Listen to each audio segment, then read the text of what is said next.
Hey Internet, welcome back to the coffee break in Minecraft. Yes, I'm back. I'm back from my vacation and it was just awesome. It was so amazing.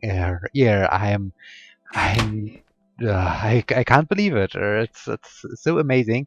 And well, it's pretty hard now for me to continue on to find my way back to all the YouTube things, to the daily life, to start over again. And I think it's pretty complex now for me to really do the usual thing.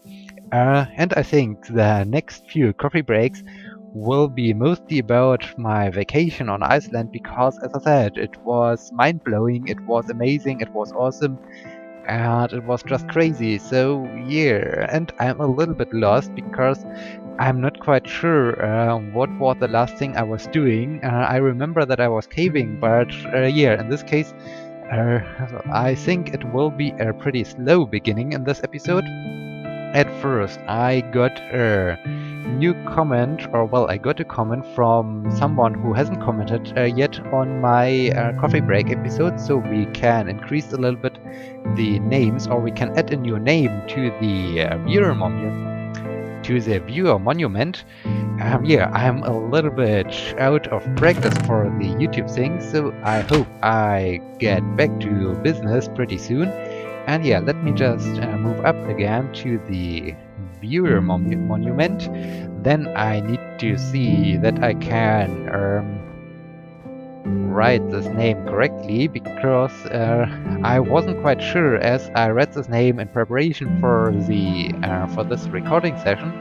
I was not quite sure how to pronounce it, so I will just play the get up here, edit sign message. Okay, now now comes the tricky part. Camaroyo Wagai. I hope I haven't missed. Let me just check. Camaroyo Wagai 23. Okay, well done, well done. I hope I haven't forgot a letter. So yeah, we now have 3 names on our viewer monument. This is great, this is great. So I remember that I was caving and I stumbled upon some lava flows, and I was talking about if this is some kind of foreshadowing for my Iceland travel, because there were already some announcements about some lava flows under the surface, or well, near an old volcano. And wait, I am currently creating some of these smooth stone. This is great because I wanted to continue with my taxiway. Then at some point I wanted to create back there my terminal. I'm now again well practiced with airports because well we arrived there via an airplane flight, and yeah, I will talk also about this later on. But at first, let me just get back to business so that I'm sure what I want to do. Okay, then I wanted to finish maybe this taxiway over here. And yeah, what else?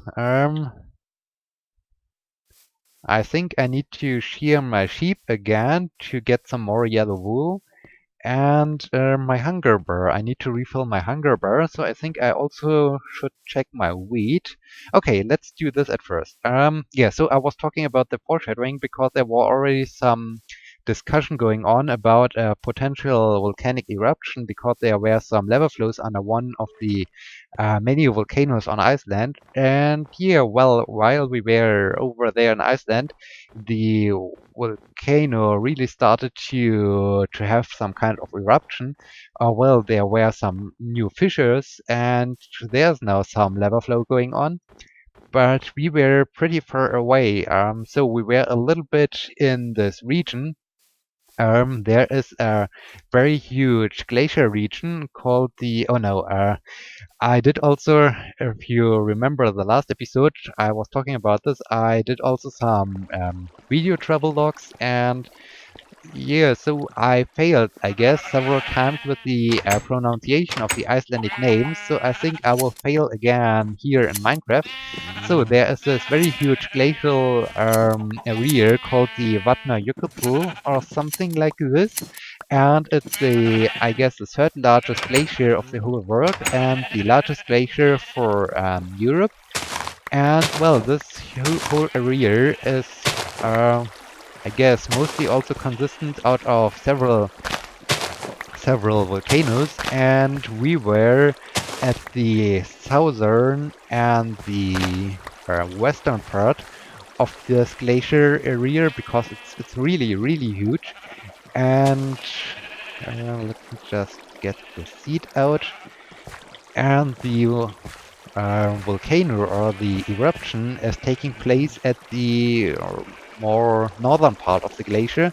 So we were all the time pretty far away from this, and we were in no danger, and we even haven't seen anything from this. Well, except on our return flight as we were flying back.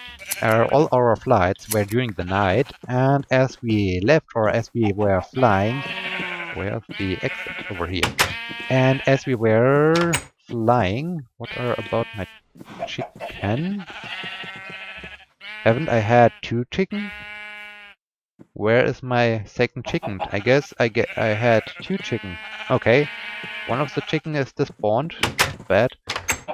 I think I need some eggs. I need some eggs to spawn some more chicken. Okay, somehow one of my chicken has disappeared since the last episode. But let's see, maybe, oh, there's some coal. Maybe I need some coal later on. And, oh, while I'm seeing here this gravel, I think after I finish the building process of the... Or can I lure this chicken in? Okay, I can maybe lure this chicken in. This would be... If I'm not getting stuck here on the tree. Come on, chicken, come on. Okay, so yeah, our flights were all the time during the night, and on our return flight, as we were flying next to Iceland, or well, we were, or no, the chickens, no, chickens following me. We saw on no, you will remain in there. Okay, now let's breed some chicken, and well done, good job. Okay, so oh, we can shear again the sheep. Oh, and sheep, yeah, there were also a lot of sheep. I think I will also talk about these sheep, these crazy bastards. Okay, yeah, flight. And on our return flight, let's finish off this sort. We saw a reddish glow on the surface, and we assumed this is the eruption going on. So yeah, we had really a visual on this, but we were sitting in our airplane, and we were at high altitudes. We were also pretty far away, and as we were staying on Iceland, we weren't really close to it, so we were in no danger. And yeah, so we only saw some pictures. We only saw some YouTube videos recorded by the science guys and so on. And yeah, in this case, it was still pretty interesting to be there on Iceland while there was an eruption going on.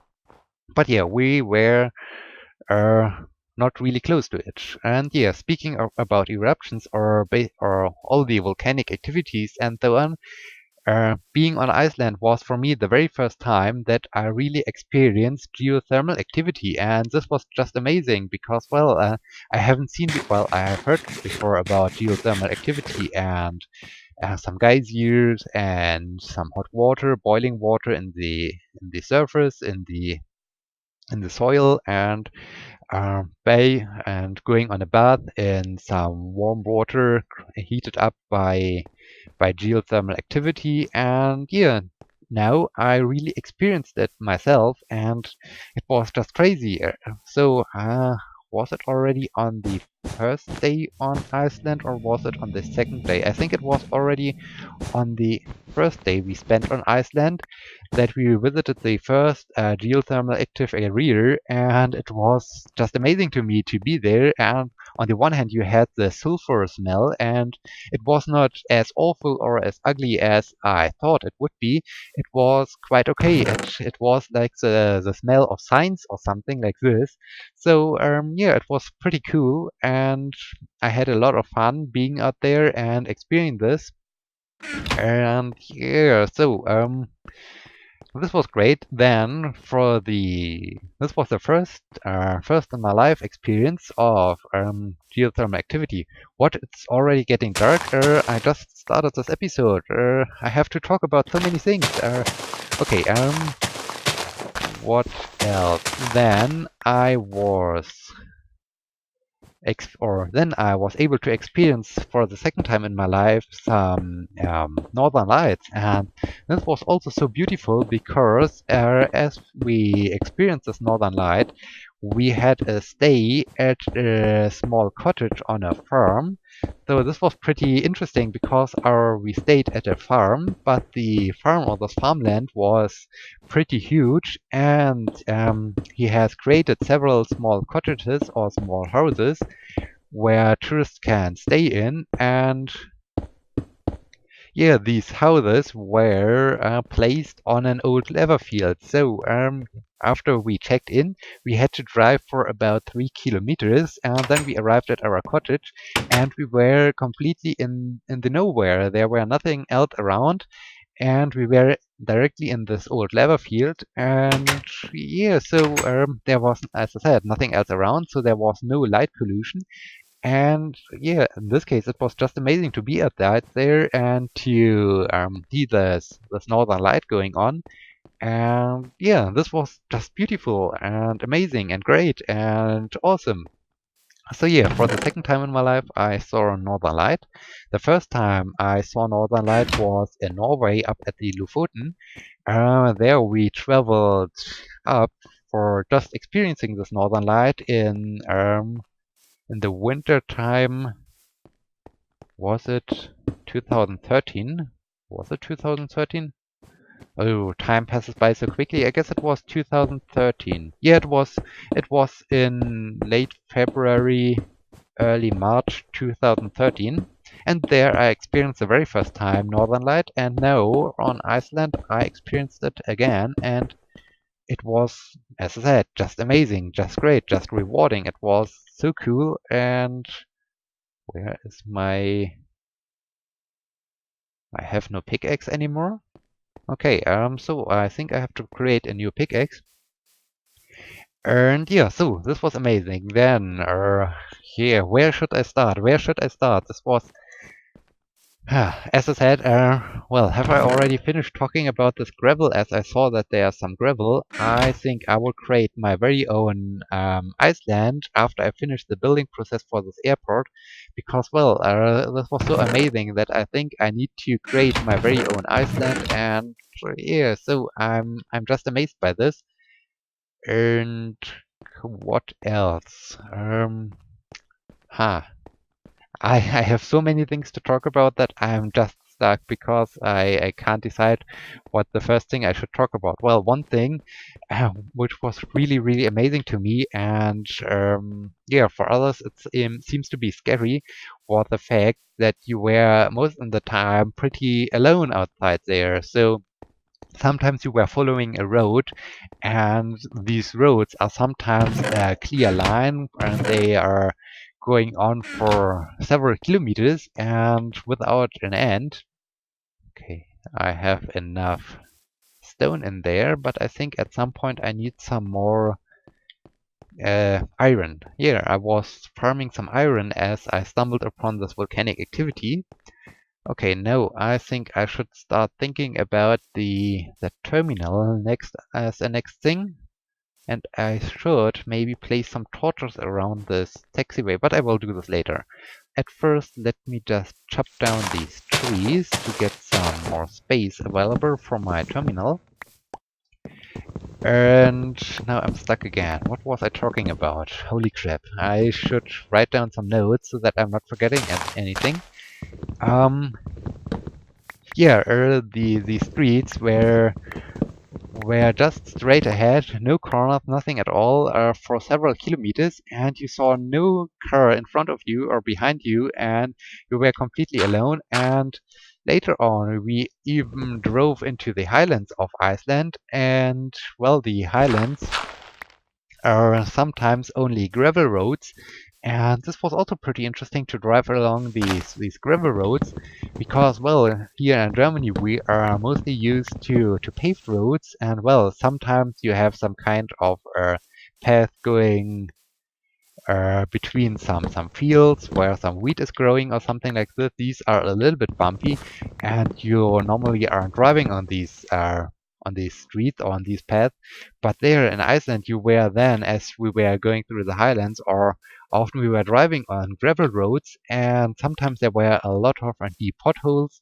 So it was also sometimes a very shaky ride and a bouncy ride, and I had a lot of fun driving there around, and yeah, this was just amazing.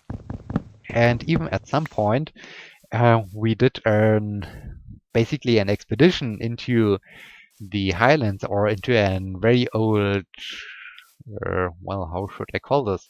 This was basically volcanic ash, and the volcanic ash is nothing else than very fine gravel. And yeah, in this case, we were driving on some kind of sand gravel-like surface, and this was just crazy because sometimes the gravel was so deep that it was like driving on snow, on freshly fallen snow. And yeah, I had a lot of fun doing this outdoor experience and doing this off-road driving, and it was so amazing. And yeah, so this was pretty cool. And yeah, the highlands were really the how should I call this? The most amazing place. Oh no, I'm out of material. Do I have my bucket? Yes, I think I will get some lava. I'm now well experienced with volcanic material. So yeah, this was great. Then we also, speaking about geothermal activities, I'm sorry that I'm bouncing around with all the topics, but everything is still so fresh in my mind, and I can't decide what is the most important thing or what was the most impressive thing. So we're sorry that I'm now scatter-minded for other reasons, as normally. And yeah, so what was I talking? Okay, geothermal activity. Then we also wanted to try it out, and one place we stayed had a very own hot pot, and it was ouch, I should be more careful. Lava flow was in this direction, and yeah, so own hot pot, and it was okay, but it was currently in the state of being refilled. So in this case, it was not completely full. But on the same day, we even arrived at a beach, and this was, I guess, the most northern point we reached during our journey through Iceland. And there we saw, or well, there was directly at the beach a swimming pool, and this was just crazy because, well, the swimming pool and some kind of jacuzzi or whirlpool, well, it was not with these bubbles, it was just hot water, was just heated up by geothermal activity, and so you were able to swim outside in a swimming pool placed in the nowhere. There were no buildings around, there was no city around this, it was just at the beach. And you were able to swim there, and it was just heated up by geothermal activity, and this was just crazy. And well, crazy as I am, I even decided, okay, this water is a little bit too warm for me because I like the colder temperatures. So I walked down the beach and I jumped into the waves of the Atlantic Ocean, and yeah, it was really refreshing, but I thought it would be much colder. And yeah, so it was a great time, and geothermal activity is just amazing. Then, of course, speaking about geothermal activities, there is also a geyser, and well, the geyser is really called geyser, but unfortunately the thing is already pretty old. There maybe were some changes in the water flow or in the I don't know, in the lava flow or whatever flow. So the the real geyser isn't working anymore, or it's only working after an earthquake, and so you can sit there around and wait forever, and the thing will not erupt. But then there is another geyser called Strokur, and this thing was on a clear schedule of about every 4 minutes it had an eruption, and so it was just amazing to stand there around and wait for the eruption of the geyser and to see this high water fountain going up into the sky. And yeah, this was just great. And well, what then also pretty great, amazing, awesome were the people around there, because they were so friendly, they were so open, they were so welcoming, and it was so great because, well, I'm not quite sure, depending where you are living, Germany is a sometimes pretty unfriendly place, so basically no one cares about you, and the best example was, and well, no one is smiling, and everyone you think about, okay, everyone likes to kill you, or I don't know, it's pretty crazy. And as we arrived here after our return flight, uh, we we were not, or our plane was not placed at a gate, so we had to use a normal ladder, and then we were transported via a bus to the terminal. And so the bus was already pretty full, so I was standing around next to the entrance of it. Then the bus driver arrived, and she was pretty unfriendly to me. You can't stand there, move away, and blah. And I was totally surprised, and I thought, okay, what about saying good morning? Please step aside, sir. You are not supposed to stand here around, and to be a little bit more friendly. No, no, she was really angry, and I thought, okay, welcome back to Germany. Just amazing.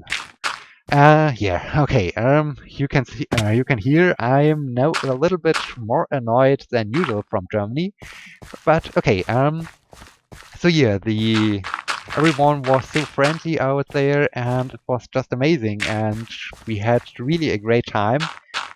Um, yeah, so very friendly people. And what else? Let me better return.